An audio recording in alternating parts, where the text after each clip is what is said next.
Vous pouvez laisser ouvert parce que s'il y a encore des gens qui. C'est encore des gens qui voient. Qui veulent nous rejoindre. Alors, Boker Tov et Shavuot Tov. Nous sommes d'après Mordalot à Moudalot. Quand vous regardez le tableau, vous voyez qu'on était arrivé à la fin d'une Sugia. Mais ce qu'il y a, c'est qu'il y a encore un Tosfot qui se réfère à la Sugia et qu'on n'a pas étudié, qui est intéressant. Donc, ça nous oblige à reprendre un peu les conclusions, c'est-à-dire de ce qu'on avait étudié il y a 3 semaines. Donc, la question, nous sommes dans une Sugia des lois de pureté et d'impureté par rapport à l'impureté communiquée par le mort et communiquée par le Sheretz, c'est-à-dire une des 8 bestioles interdites par la Torah. Et donc la Gemara est arrivée à la conclusion qu'il y a des lois qui ont été dites chez l'un et qui n'ont pas été dites chez l'autre, et qu'on a déduit l'un de l'autre par le biais d'une Zerachava. Zerachava, c'est une déduction fondée sur l'analogie des termes. Quel terme? Beged ve'or. Dans la Torah, on trouve l'expression qui va communiquer l'impureté, soit à un vêtement, soit à du cuir, à quelque chose en cuir. Et on retrouve exactement la même expression dans le cas du mort et dans le cas du Sheretz. Donc, puisqu'on trouve la même expression, ça nous permet de faire une Xerashava et de déduire ce qui a été dit dans l'un a été dit dans l'autre. Et la Gemara a dit qu'il fallait que ce soit une Xerashava moufnée, c'est-à-dire que les mots soient en trop. Parce que si les mots ne sont pas en trop, alors à ce moment-là, la Xerashava peut être cassée par un argument logique en disant mais c'est pas logique de les comparer. Donc même s'il y a une Xerashava, ça ne marche pas. La Xerashava, pour être intangible, doit être fondée sur des expressions qui sont en trop dans la Torah. Alors il fallait montrer que le Beged et Or est en trop dans la Torah.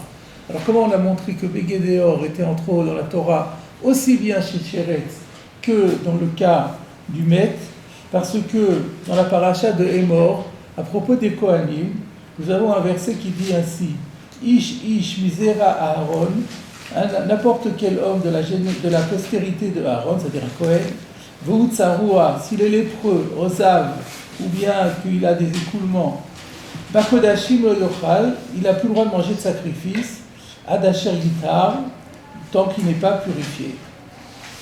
De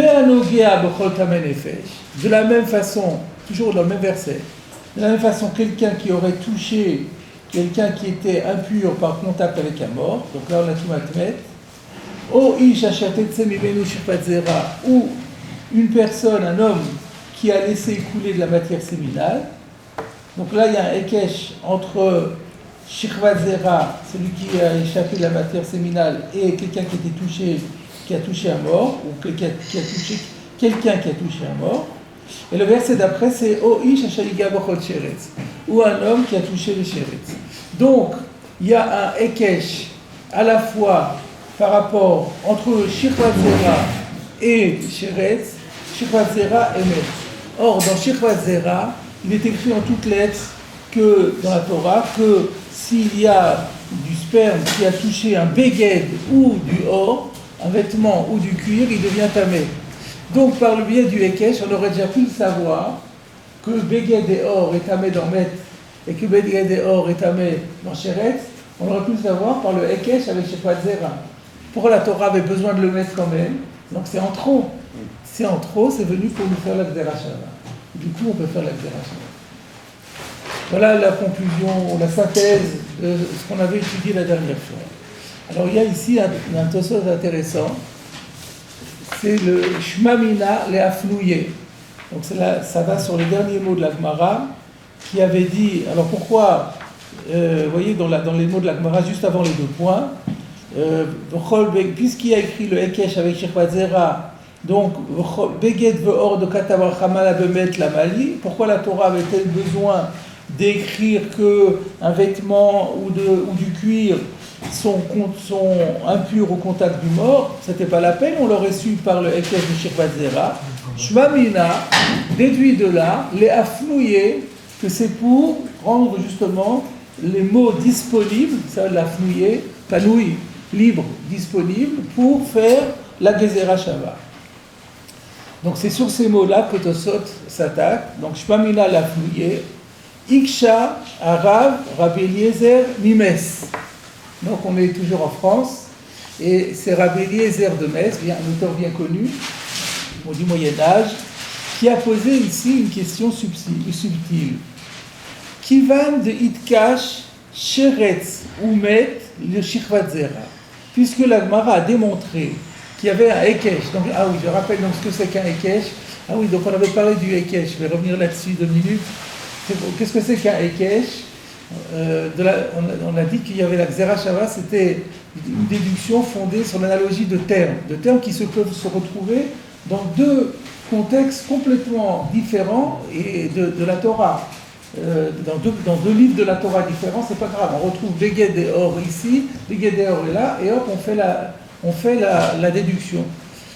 Il y a une autre règle herméneutique qui s'appelle le Hekesh, qui dit que s'il y a 2 termes qui ont été juxtaposés dans la Torah, soit dans le même verset, soit dans 2 versets qui sont côte à côte, c'est pour nous dire qu'on doit les comparer et qu'on peut déduire l'un de l'autre. Donc c'est un peu l'opposé, c'est le symétrique de la Gezerah Shava. La Gezerah Shava, c'est des termes très éloignés mais qui sont identiques. Le Hekesh, c'est 2 termes différents mais qui sont juxtaposés. Et donc la juxtaposition, elle crée la possibilité, et même l'obligation de faire une déduction de ce qui est valable chez l'un à être étendu à l'autre. On avait posé la dernière fois la question de savoir pourquoi dans la fameuse Braïta de Rabbi Ishmael que nous lisons le matin, avant de dire le Kaddish de Rabbanan, Rabbi Ishmael Omer, Vishlosh Esrei Midot HaTorah Lidreshet, il n'y a pas le Hekesh. Le Hekesh ne figure pas dans la liste. On s'était posé la question, donc j'ai profité des loisirs de la trêve des confiseurs pour faire une toute petite recherche. Je suis allé voir dans l'encyclopédie talmudique, puisqu'elle n'est pas terminée, mais les premières lettres sont traitées depuis longtemps, et que Hekesh c'est un Hey, donc le Hey c'est facile à trouver. Et donc il s'avère qu'il y a plusieurs réponses qui ont été données. Il y en a une qui a été réfutée, donc je ne vous la cite même pas. Et les deux qui ont été proposées, une, c'est que à la fin des Shlosh Esrei Midot, il y a Davar Alamed Meinyano et Davar Alamed Misofo. Il y en a qui disent Davar Alamed Meinyano et Davar Alamed Misofo, c'est le Hekesh. Alors, donc du coup, le Hekesh il serait sous une appellation différente, mais ça serait ça le Hekesh. Davar Alamed Meinyano, on déduit du Inyan, puisque ça a été juxtaposé dans le Inyan. Et Davar Alamed Misofo, on va sur la fin, et la fin elle dévoile le début de la fin, donc ça va dans les 2 sens. Voilà comment certains expliquent. Un autre auteur a proposé de dire que le Hekesh ne figure pas dans la liste, parce que quelque part il est au-dessus de la liste. Il est plus fort que les 13 autres. Il est hors catégorie. Pourquoi ? Parce qu'on considère que c'est comme si c'était écrit en toutes lettres dans la Torah. C'est-à-dire qu'on considère que si la Torah l'a mis les 2 termes l'un côté de l'autre, elle nous dit « je veux que vous déduisiez l'un de l'autre ». Donc c'est écrit dans le texte. Alors que les autres, ce n'est pas écrit dans le texte, ce sont des règles d'interprétation. Mais dans le texte, ça n'est pas écrit. Là, c'est une interprétation qui est comme si elle était marquée à l'intérieur du texte. Elle est implicite dans le texte. Et donc, du coup, c'est plus fort. Donc, c'est pour ça qu'elle est pas dans les... Ça, c'est une réponse qui a été donnée, j'ai oublié le nom de l'auteur, par un maître du Moyen-Âge. Le Rashbatz. C'est le Rashbatz qui a... Alors, comme il y a 2 Rashbatz, je ne sais pas lequel c'est. Je ne sais pas si c'est Rabbi Shimon ben Tzemach Durand d'Alger ou si c'est un élève du Maroc de Rothenburg. Mais en tout cas, donc, c'est très ancien et c'est donc une réponse très, très, très, très forte et sur laquelle on peut se baser. Il n'y aurait pas 14 alors. Donc il y aurait 13 plus 1, exactement. Et oui, de toute façon, c'est comme ça. Enfin, non, d'après l'autre explication, il n'y en a que 13, et là, il y a 13 plus 1. Tout à fait. Alors, donc, je reviens à Tosfot. On a rappelé ce que c'est qu'un Ekesh, qui va de Itkash, puisqu'il y a ici un double Ekesh, on va dire. Il n'y a pas deux termes qui ont été juxtaposés, il y en a trois. Itkash, Sheretz, Umet, le Shirvat Zera. On a d'un côté le Sheretz, à côté du Sheretz, il y a le Shirvat Zera, à côté du Shirvat Zera, il y a Met. Il n'y a pas de Ekesh entre Sheretz et Met, mais il y a Shirvat Zera au milieu qui fait le lien et qui permet de déduire soit Sheretz de Shirvat Zera de Sheretz, et soit Shirvat Zera de Met et Met de Shirvat Zera. Soit, mais pas les deux. Si, les deux. On peut faire les deux. Un Ekesh le Merza. Donc les Ekesh sont illimités. Alors, qui va de Itkash Sheretz ou Met le Shirvat Zera? Imken, Gzera Shava de Beged Ve'or Lamali. Alors, mais dans ce cas-là, nous dit Rabbi Eliezer de Metz, j'ai plus besoin de la Gzera Shava de Beged Ve'or. Qu'est-ce qu'elle a dit la Gemara? Grâce au Ekesh, les mots de Beged Ve'or sont disponibles pour faire une Gzera Shava. Et grâce à la Gzera Shava, on va passer de Sheretz à Met et de Met à Sheretz. J'ai pas besoin. Avec le Ekesh, ça devrait suffire. Pourquoi? Faisons le calcul. Je reprends dans les mots. Gzera Shava de Beged Ve'or Lamali, de Kol Ma Sheyiye Bemet, Miten de Shirvat Zera. Puisqu'il y a un Ekesh entre Met et Shirvat Zera. Donc tout ce que la Torah aura dit dans Met, on va automatiquement l'appliquer aussi à Shirvat Zera. Bon. V'chol Ma Sheyiye B'Shirvat Zera, Miten B'Sheretz. Et ensuite, tout ce qui a été dit dans Shirvat Zera, dit ou étudié, appris par la déduction, tout ce qui va être fixé dans Shirvat Zera, on va pouvoir l'appliquer à Sheretz, puisqu'il y a aussi un Ekesh entre Shirvat Zera et Sheretz. V'chel Efer, dans les deux sens, c'est-à-dire on va partir de Met à Shirvat Zera, de Shirvat Zera à Sheretz, on peut aussi partir de Sheretz à Shirvat Zera, de Shirvat Zera à Met. Donc on aura tous les enseignements, aussi bien de l'un que de l'autre, en passant par le biais de Shirvat Zera. Donc, qu'est-ce qu'on a besoin de la Gzera Shava? Alors on pourrait dire, oui, mais on peut pas, quelque chose qui a été déduit par un Ekesh ne peut pas ensuite servir à un autre Ekesh. Non, de Hakai Malan, nous avons un principe établi.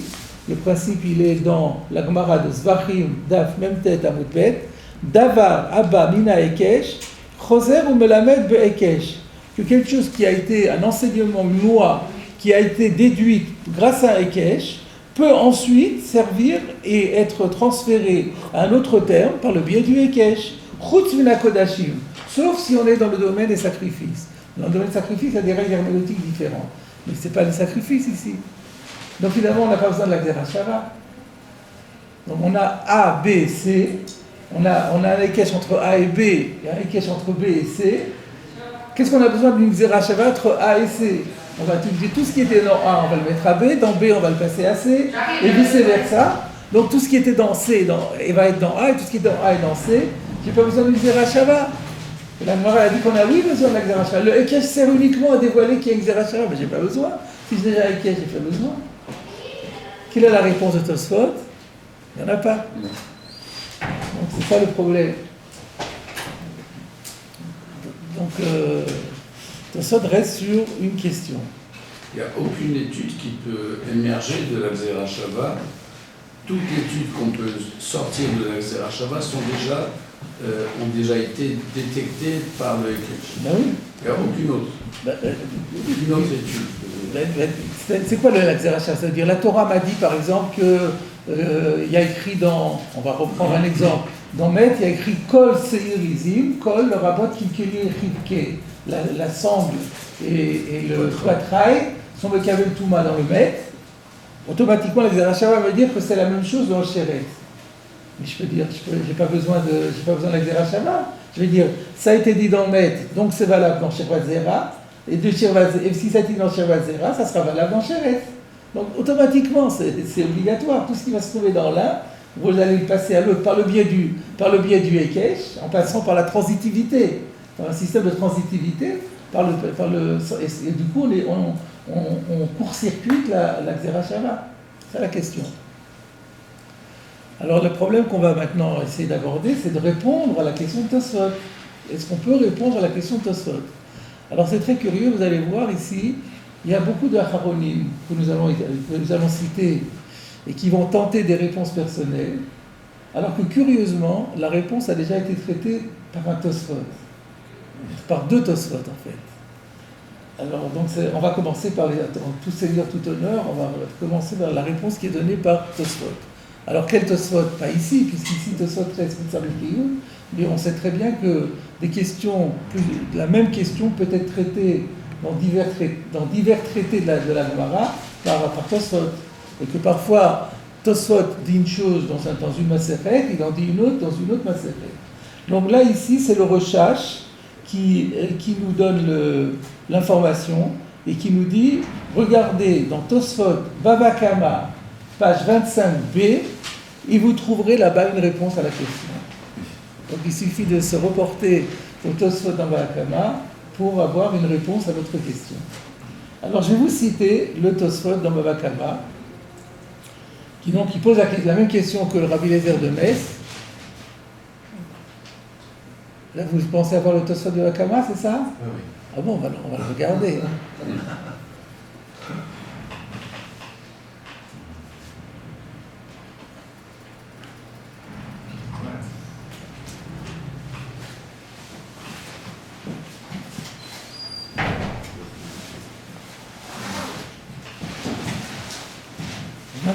B. Dibur Amatrin Shvamina.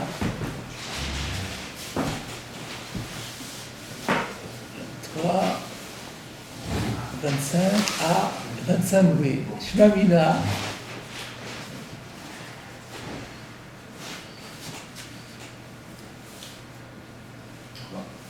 En bas. C'est le dernier. Il faut un peu grossir, hein, parce que...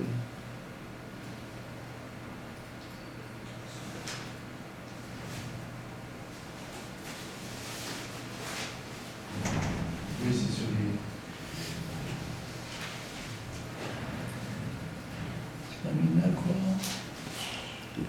Moufné, voilà, c'est la même chose.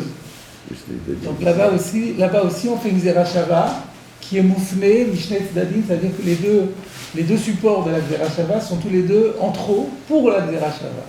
Et on va voir la même question qui a été posée chez nous, mais par rapport au contexte de là-bas. Donc vous arrivez à l'agrandir un peu plus ou on doit se débrouiller comme ça? Tema Lamali. Je peux agrandir plus, mais ça va être. On doit balader. Donc moi j'ai un peu de mal. Tema Lamali. Ou alors aidez-moi. J'ai un début de cataracte, alors c'est un peu. C'est mieux quand même. Tema Lamali. C'est étonnant. Lamali Xerashava. Qu'est-ce que j'ai besoin de la Xerashava? Qui va de Yidkashmet le Shirvazera? C'est le même Ekesh que chez nous. Qui va de Yidkashmet le Shirvazera?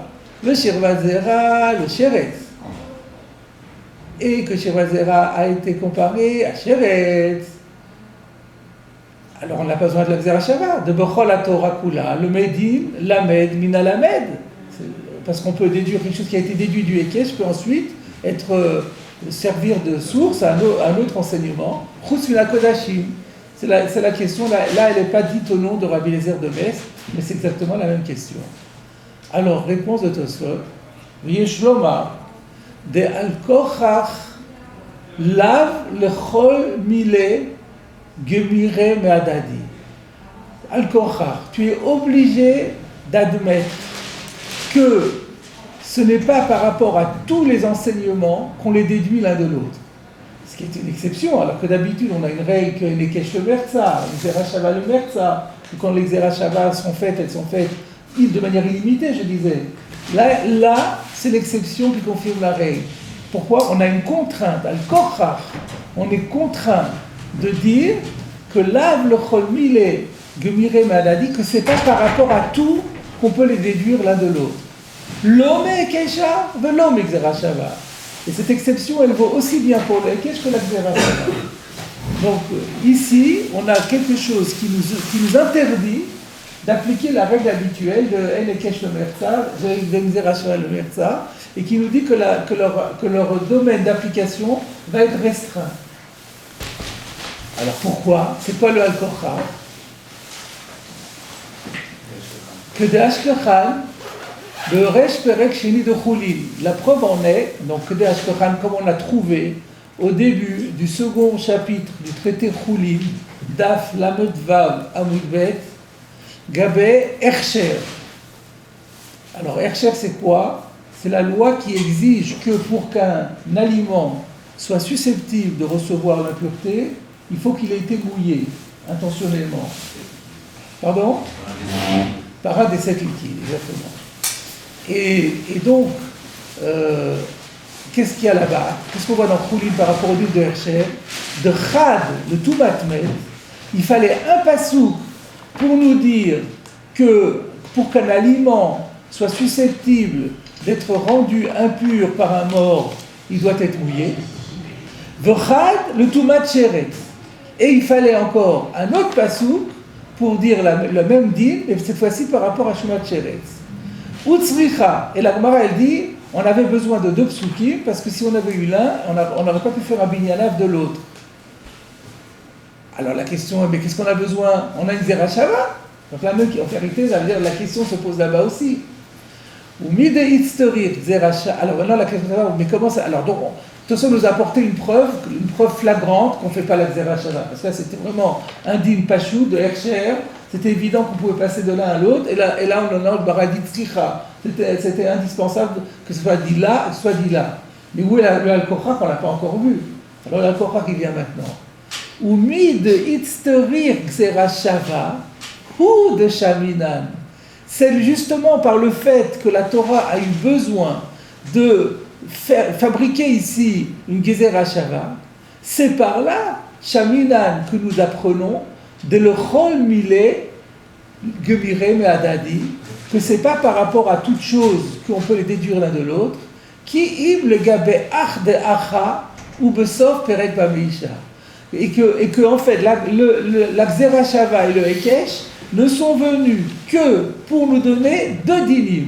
Celui qu'on a ici dans le Hakama, et celui qu'on a dans Babeisha, c'est le nôtre, Shabbat, Daf Samer Dalet Amud Alet, à savoir le rabot d'Avar Abba Miznav Asous ou Miznav Apara, que quelque chose, un vêtement qui aurait été fabriqué avec du poil provenant de la queue d'un cheval et de la queue d'une vache, eh bien reçoit l'impureté. Ça va se déduire par une Xerashava.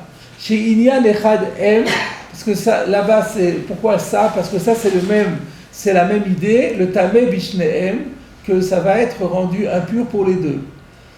Vechen, et encore l'autre din, c'est Yadot Akelim Ve'aochlin, que les anses des ustensiles et aussi ce qui protège les aliments, mais cette fois-ci c'est naturel, c'est-à-dire les pelures ou ce genre de choses des aliments, qui reçoivent la pureté, de Yalfinan Or Varotem, ça c'est ça que la Gemara aussi déduit dans Choulin, mais dans un autre Pérec, L'Omatzrich Trekrae le Met Ucheres, là-bas on n'a pas besoin de 2 versets.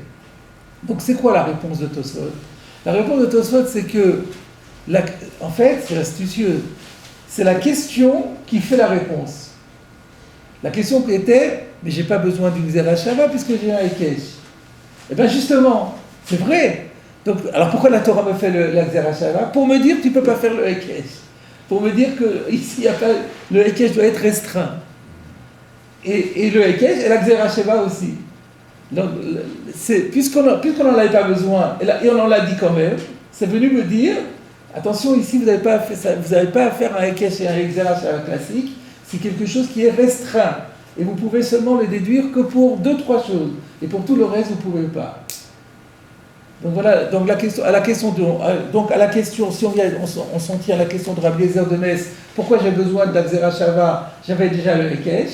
Réponse, la Zerachava est venue me dire que le Hekesh et la Zerachava sont restreints, ont une portée restreinte. Oui, on a besoin des deux. Et on a besoin, non seulement on a besoin des deux, oui, on a besoin des deux, et on a besoin des deux pour nous dire qu'on aura besoin encore d'autres choses pour certaines choses.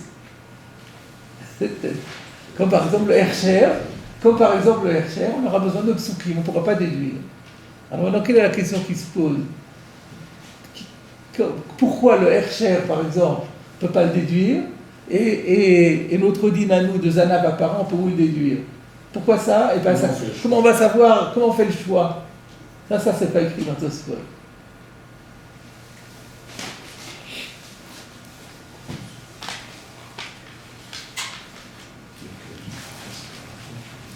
Alors, comment on fait? Donc la question qui reste, comment on fait le choix? Pourquoi telle chose, je peux la déduire de la Xera Shava, et telle autre, il me faut des psukim? Comment je vais savoir? Alors, qu'est-ce qu'on fait? Là, on est dans Bava Kama.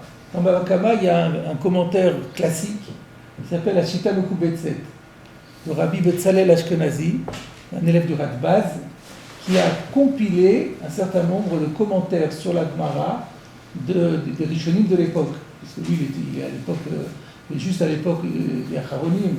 Comment c'est Acharonim? Donc, il avait tous les Rishonim. Donc, il cite des fois des auteurs que nous n'avons plus aujourd'hui. Alors, j'ai regardé dans la Shita Mekubetset pour voir qu'est-ce qu'il disait. Et il rapporte là-bas un enseignement de Rabbi Yeshaya. Donc, en général, Rabbi Yeshaya, c'est le Tosfot Rid. Rabbi Yeshaya d'Itrani, un auteur italien. Et voilà ce qu'il dit. Umesaro akatuv le chachamim. C'est le joker. Umesaro akatuv le chachamim, l'ilmod, machenire laer, l'ilmod. On trouve parfois cette idée-là. Donc là, on est placé devant un inconnu. La Torah me dit, attention, la Xera Shava le Hekesh, elle est portée restreinte, et tout ne peut pas être déduit, certaines choses oui, certaines choses non. Il n'y a pas écrit le critère. Comment on interprète ça? Ça a été donné aux Chachamim. C'est-à-dire la Torah dit, c'est Chazal, c'est les Chachamim, avec leur intelligence, leur perspicacité, qui sauront faire la différence, faire le choix. Mais ça rend à Katou le Chachamim. On trouve des choses comme ça aussi. Par exemple, pour la Melacha de Chol HaMoed, il y a certaines Melachot sont permises, certaines sont interdites. Dans Moed Katan, on se demande, mais pourquoi ça, c'est par exemple d'avar à Aved, c'est moutard, si c'est pas d'avar à Aved, c'est assourd, et puis il y a tout un cahier des charges, les travaux qu'on a le droit de faire à Chol HaMoed, ceux qu'on n'a pas le droit de faire. C'est pas comme Yom Tov, tous les travaux sont interdits. À Chol HaMoed, certains sont permis, j'ai le droit d'allumer la lumière à Yom Tov. À Chol HaMoed, j'ai pas le droit d'allumer Yom Tov. Donc, d'où ça sort? C'est quoi le choix? Me saro akatuv le chachamim. Ça a été donné aux chachamim, débrouillez-vous. Et donc c'est les chachamim qui vont faire leur... et souvent il n'y aura jamais. Pardon? Il n'y aura jamais de controverse parmi les chachamim qui essayent de donner... Peut-être qu'il peut y avoir des controverses. Je ne sais pas s'il peut y avoir des controverses, c'est possible. Mais là, apparemment, il n'y en a pas. Et donc, je continue. Donc, ou la achid sur Xera Shava, de la Haïmilta, l'oniré la M le lamed, et donc c'est les chachamim. Alors c'est une manière en quelque sorte de botter en touche, en disant mais pourquoi le Hersher oui, et donc le Hersher on a dit qu'on peut pas le déduire, et Yadot à Kélim on peut oui déduire, et Zanav apparent on peut oui déduire, pourquoi le Hersher non? Alors, donc comme ça on a botté en touche. Bon, nous on ne sait pas, mais les chachamim ils savent, va leur demander, ils te diront. L'oniré la haine, ça leur plaisait pas. L'Ixera de Achal, lo yalif Hersher, de l'onishnit. Alors si, il donne quand même une explication. De l'onishnit et là les inyan tum'a. Alors, il donne une idée. Alors il explique, vous voyez, il va au-delà. Il dit que donc le Achid Sol Xera Shava, de le Haïmilta, l'oniré la M, le Lamed, donc par rapport à cette chose-là, la chose là-bas, c'est quoi? C'est ce qu'il y a dans Bava Kama, je ne vais pas rentrer dans le détail, c'est tout Mat Mishkav là-bas, mais je ne vais pas rentrer dans le détail. Donc là-bas, ça leur paraît quelque chose de différent, disons, des autres règles de Touma. Ils l'ont considéré comme sortant du cadre, et de même pour le Hersher. Là, pour le Hersher, il donne une svara. Il n'a pas dit pour Vakama. Le Hersher, c'est quoi? La svara de l'onishnit, de Xera Shava, de Acha, lo yalif Hersher. On n'a pas déduit le Hersher, la loi du Hersher de Xera Shava. Pourquoi? De l'onishnit et là les inyan tuma. Parce que la Xera Shava n'a été enseignée qu'au sujet de l'impureté. On ne comprend pas, mais le Hercher, c'est une loi d'impureté, ça nous dit qu'on ne peut pas recevoir l'impureté tant que ça n'a pas été mouillé. Donc ça touche l'impureté. Alors peut-être qu'on peut expliquer que l'impureté, ça peut être juste pour dire ça c'est impur, ça c'est pas impur. Mais dire que là le din de Hercher, c'est qu'il faut le mouiller pour le rendre apte, c'est tamé ou c'est pas tamé, c'est une nouvelle loi. Donc ça rentre pas dans le cadre. Ça peut être ça l'idée. Ou alors l'autre idée que j'ai pensé aussi, c'est de dire que finalement le din de Hercher, c'est pas une loi d'impureté, c'est une loi de pureté. C'est de dire ça ne devient pas tamé. Il faut un traitement pour le rendre tamé. Donc on est en train de dire, s'il n'y avait pas vice-versa, on aurait pensé qu'un aliment c'est comme un ustensile, ça reçoit la Touma automatiquement. Le din de Hercher de la Torah vient vous dire attention, stop, c'est pas Mokabel Touma. Donc c'est pas un din de Touma, c'est un din de Tahara. Et la Xera Shava, elle est venue pour la Touma. Ça peut être ça. En tout cas, les Chachamim avaient des idées comme quoi ça sort du cadre et qu'on ne peut pas le déduire. Voilà comment on a une très bonne réponse finalement à la question de Tosfot. Et comme c'est en plus Tosfot qui répond à cette question, donc on a quelque chose de solide à se mettre sous la main.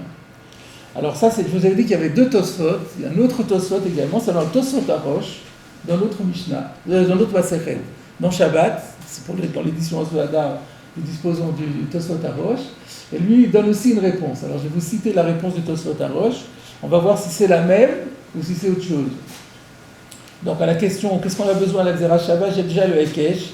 Yeshlomar, le Tosfot Arosh répond, de me Hekesha lo yalfinan, ela ma shenikra beged beze, nikra beged beze, litmouye, kilkeli, vechevek, lo yalfinan, me Hekesha, ela mixera Shava. C'est pas très clair, encore une fois, que du Hekesh, nous ne pouvons déduire qu'est-ce qui s'appelle, que quelque chose qui a le titre de Beged là, aura le titre de Beged là. Il manquait un mot. Aval, mais par contre, l'itmouye kilkeli vechevek, dire que la sangle et le poitrail reçoivent l'impureté, ça on ne peut pas le déduire du Hekesh, on ne peut le déduire que de la Xera Shava. Donc, a priori, c'est une autre réponse. Il a l'air de dire, la question était, mais puisque j'ai le Hekesh, je n'ai pas besoin de la Xera Shava. Si, j'ai besoin de la Xera Shava pour Kilkeli et Cheve. Pourquoi? Parce que la seule chose que le Hekesh m'a dit, ce qui s'appelle Beged dans Met, ou dans Shvera, va s'appeler Beged. Dans la définition de Beged, oui. Mais plus que ça, pas. Encore une fois, on se pose la question, mais pourquoi? Donc c'est incomplet comme réponse. Et donc, c'est d'autant plus difficile que nous avons une règle, Hekesh le Merza. Alors de quel droit on va limiter le Hekesh, restreindre le Hekesh, alors qu'on a la règle habituelle qu'un Hekesh est illimité. Et qu'on a la règle que Tosfot a rapportée dans sa question d'avoir un ilman me Hekesh, Roser ou Melamed be Hekesh. C'était la question de Tosfot. Donc, alors, c'est vrai que la Torah elle a écrit Beged et Or en toutes lettres dans Sheva Zera, mais ça justifie pas. Donc, en fait, ce que je pense, c'est qu'on ne peut éclairer le Tosfot Arosh que grâce au Tosfot dans Bava Kama. En fait, c'est plus ou moins la même réponse qui est donnée par le Tosfot Arosh, à savoir que, puisque la Torah nous fait une Xera Shava, alors qu'on avait déjà un Hekesh, c'est bien pour nous dire que le Hekesh est restreint. Et que c'est uniquement par rapport à ce qui est écrit en toutes lettres dans le Hekesh. Dans le Hekesh, il y avait Beged, Or, donc c'est pour te dire. Donc par rapport à ce qui s'appelle Beged, ça oui, mais c'est uniquement par rapport à ça. Et pour le reste, il faudra passer par la Xera Shava.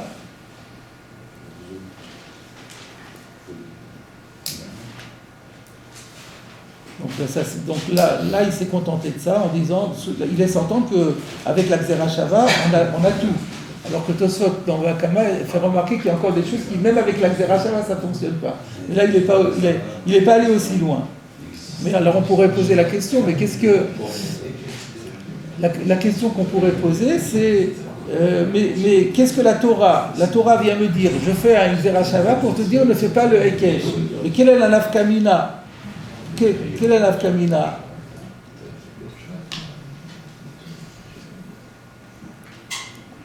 Je reprends, j'ai un problème sur le Tosot Harosh. Le Tosot Harosh n'aborde pas la question de Tosot de Rakama qui montre qu'il y a des cas où ni la Xera Shava ni le Hekesh ne fonctionnent. Il a l'air de dire que, parce que c'est vrai que dans notre Souviens, on a dit que tout se déduit, soit du Hekesh, soit la Xera Shava. Mais en fait, le Hekesh, on l'a utilisé uniquement pour montrer que la Xera Shava existe, et ensuite on a tout fait passer par la Xera Shava. Donc la question du Tosot Harosh était, mais qu'est-ce que j'ai besoin de la Xera Shava puisque j'ai un Hekesh? Et on me dit, le Hekesh c'est uniquement par rapport à Beged. Voilà, ce qui s'appelle Beged là s'appelle Beged là. On m'a demandé,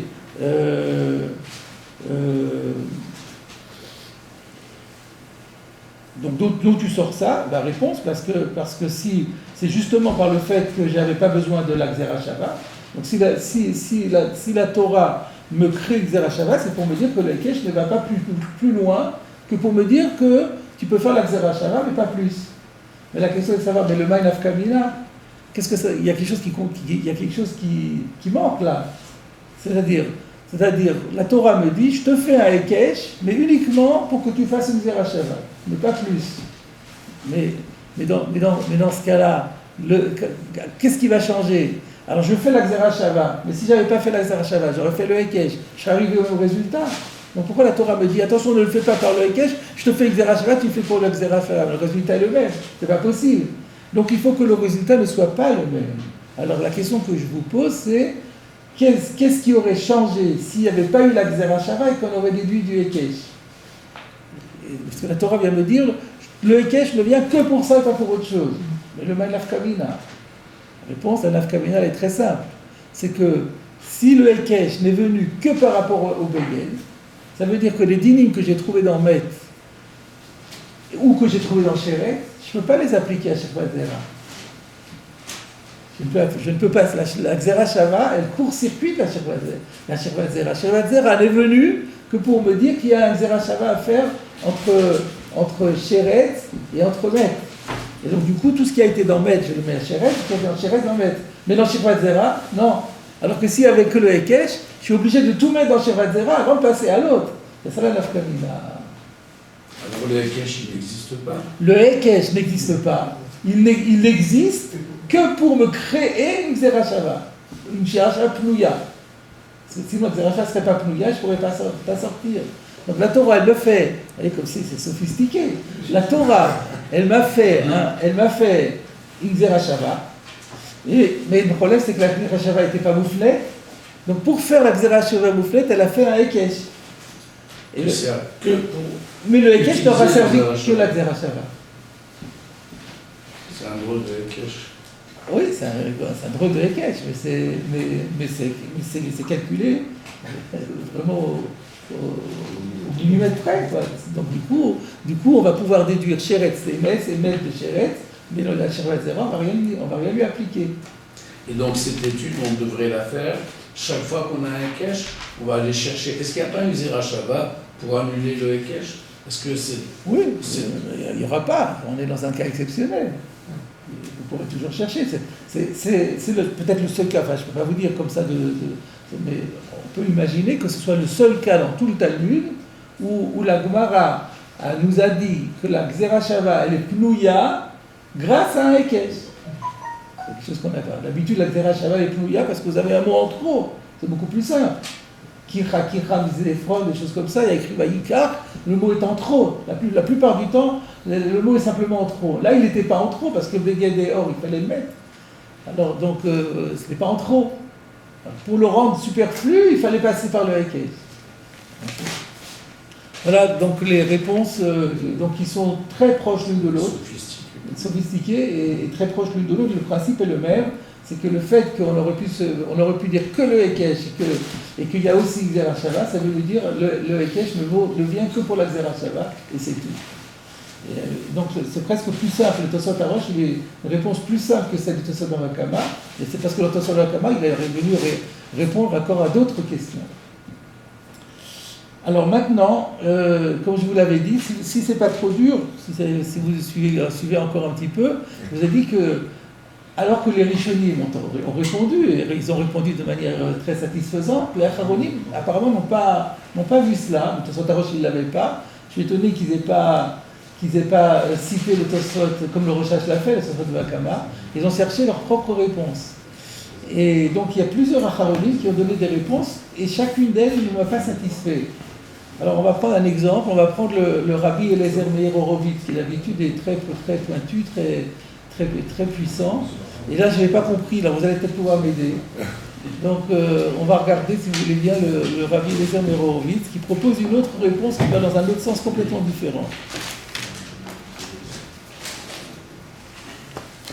Est-ce qu'on ne peut pas aussi parler de différence entre les habits, entre un habit pour un animal et un habit pour un homme? Le Beged, il faut qu'il soit tissé, tramé. Voilà, il faut qu'il y ait la chaîne, la trame pour définir un Beged. Et ce n'est pas le cas pour les animaux. On a dit ça. Ce que vous dites là, c'est dans la Gemara. On a dit que Kilkele Rivke, c'est tissé, donc c'est considéré comme tissé, donc ça s'appelle Beged. Par contre, comment il s'appelait, celui qui n'est pas tissé, c'était quoi? J'ai oublié. Filet.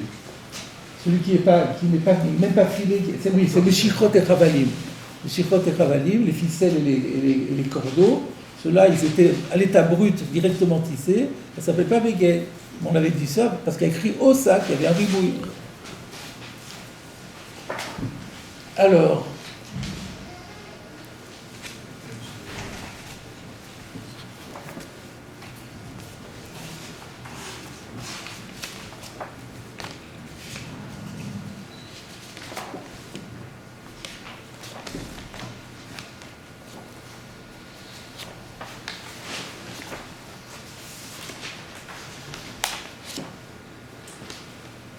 Samer Dalet, Amud Aleph,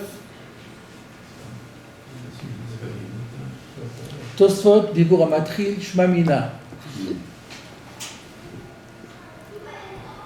Kol ma shehi b'shechvat zera, niten b'sheretz.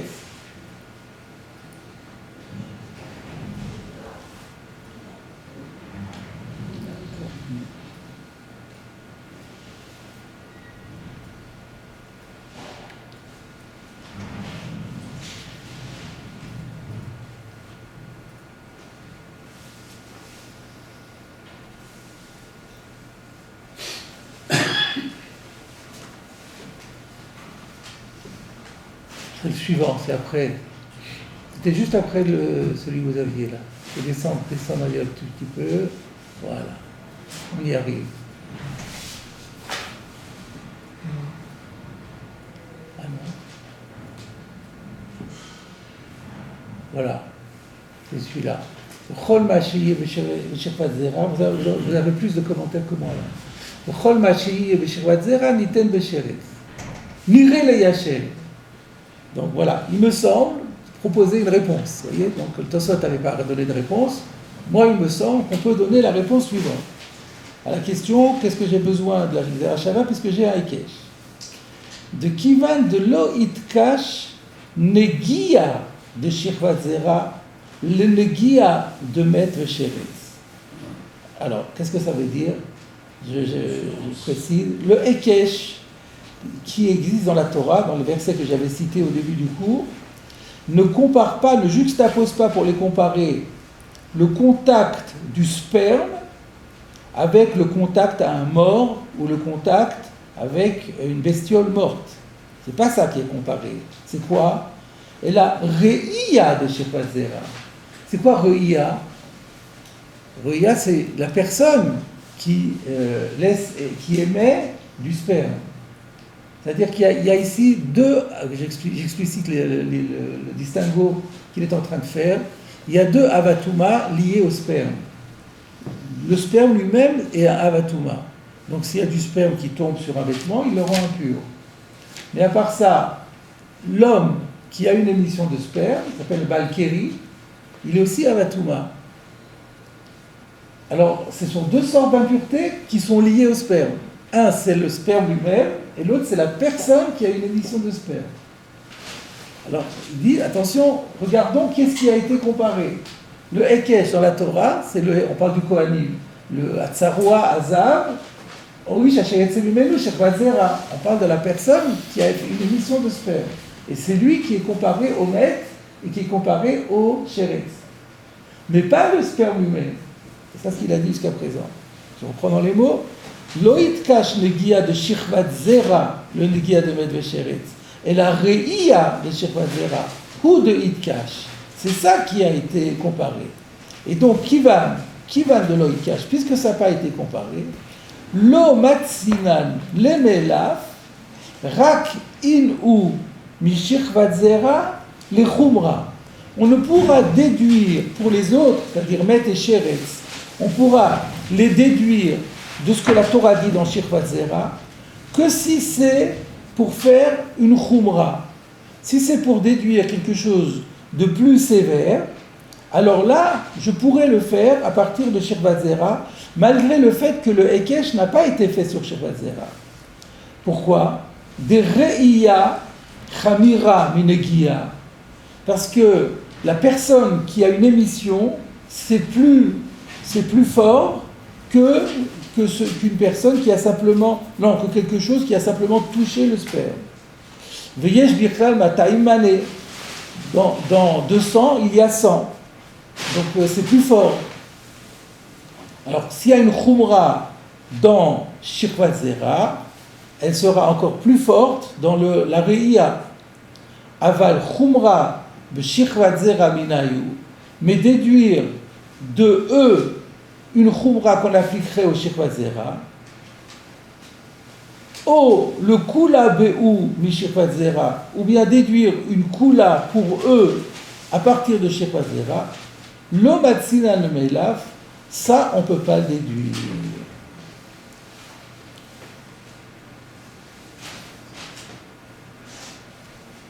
Il a démarré avec une restriction du Hekesh. Et pourquoi ?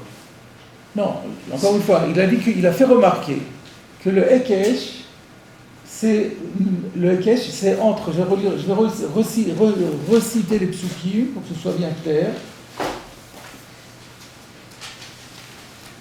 Le pasuk où il y a le Hekesh, le pasuk où dans la Hekesh, si on revient dans notre Gemara, comment c'est écrit dans la Gemara, la Gemara elle avait dit il y a un Hekesh entre Sheretz et Shirvat Zera.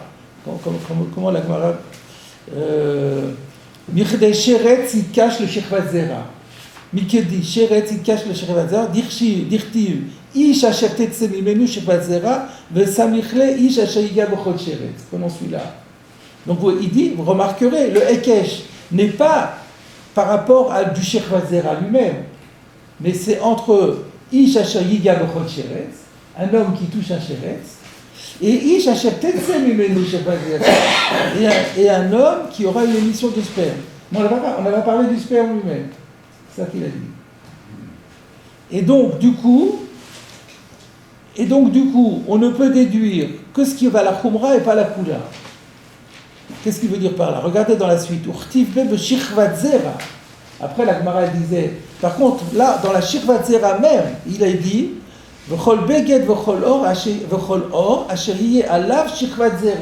là, on parle de Shirvat Zera. Vous voyez ? Alors, il semble dire, mais attendez, il y a un problème.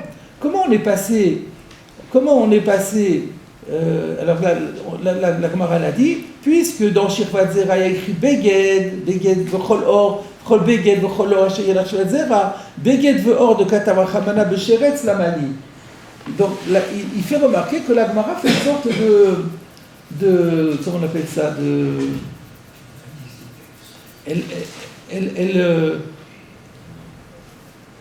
ne sais pas comment dire ça, c'est-à-dire que le Hekesh, c'est entre l'homme qui a une Re'iyah, la Re'iyah, c'est ça le Hekesh, Re'iyah entre Met et Sheretz. Mais où est-ce qu'il y a écrit Beged? Nous, on est venu dire que le mot Beged, il était inutile dans Met et dans Sheret. C'était pas la peine de mettre Beged parce qu'on l'aurait su de Shephat Zera. Mais où est-ce que la Torah a parlé de Beged dans Shephat Zera? Pas dans la Re'ia, pas dans une personne qui aurait eu une émission de sperme et qui porterait un vêtement et qui rendrait tamé le vêtement. Ça c'est pas écrit dans la Torah. C'est le sperme lui-même. Mais c'est pas là-dessus qu'il y a le Hekesh. C'est ça ce qui fait remarquer. C'est une remarque intéressante. On triche un petit peu. On dit, puisqu'il y a Hekesh entre Shephat Zera et ça, mais attends, dans Shephat Zera il y a écrit ça, mais attends, c'est pas la même chose. Quand Beged est écrit dans Shephat Zera Mamash, le Hekesh il n'est pas dans Shephat Zera Mamash, il est dans Roé Shephat Zera. Alors comment la Torah, comment la Gemara peut se permettre de faire un raccourci en quelque sorte et de dire que voilà, on a un Hekesh avec Shephat Zera, mais on n'a pas un Hekesh avec Shephat Zera, on a un Hekesh avec Re'ia. Et dans Re'ia, il n'y a pas écrit Beged. Alors qu'est-ce qu'il répond à ça? Il dit demandons-nous qu'est-ce qui est plus chamour, Shephat Zera ou Re'ia? Alors lui dit c'est la Re'ia qui est plus chamour. Et ça je ne sais pas d'où il sort ça. Et il dit parce que Yichal Matayim Malé. Ça c'est la première objection que j'ai. D'où il sort que la Re'ia c'est plus chamour que le Shephat Zera? J'ai dit c'est moins chamour. Parce que ce qui rend tamé, c'est le Shephat Zera. Alors le Shephat Zera rend tamé ce qui touche, et c'est vrai que lorsque le Shephat, oui, ce qu'on pourrait peut-être dire comme ça, c'est que le Shephat Zera, quand il rend tamé un Beged, le Beged devient Rishon Latuma. Alors que la personne qui a une Re'ia, elle est elle-même aussi Av. Donc c'est vrai que la Torah a été plus mahmir sur la personne que sur autre chose. Mais c'est quand même le Shephat Zera qui est à la base. Lui, il en déduit que la personne, c'est plus chamour que le Shephat Zera même. Alors, qu'est-ce qu'il gagne en disant ça? Donc, puisque le din de Beged, la Torah me dit dans Shephat Zera, le Shephat Zera rentamé un Beged et un or. Si la Shephat Zera rentamé un Beged et un or, Kal vachomer, que un homme qui a une Re'ia, qui pour lui est plus chamour, sera aussi entamé Beged et or. Donc maintenant, la Torah m'a dit dans Re'ia qu'on est notamé Beged Ve'or. Et comme il y a un Hekesh entre Re'ia et Sheret, entre Re'ia et Met, donc on peut faire les durs Beged Ve'or dans les deux. Voilà ce qu'il veut dire. On introduit un Kal Vachomer pour s'en sortir. Pour s'en sortir. Mais comment ça répond à la question? J'ai pas compris. Parce que ça c'est pas. Disons, la remarque qu'il a faite, elle est intéressante. C'est une question nouvelle sur la Gemara qu'on n'avait pas posée, on n'était pas rentré dans le détail, on a vu Shephat Zera, puis voilà. Et il a dit, mais non, mais tu ne parles pas de la même chose. Il a répondu en disant, oui, mais c'est une Khumra, donc c'est bon. Mais il utilise ça comme réponse à la question de Tosot en disant, mais dans une Kula, ça ne marcherait pas. Oui, mais il n'y a pas de Kula ici. On n'a pas fait de Kula. Alors si, il y a une Kula qui a été faite. Ah oui, c'est peut-être ça. Il y a une Kula qui a été faite. C'est quoi la Kula?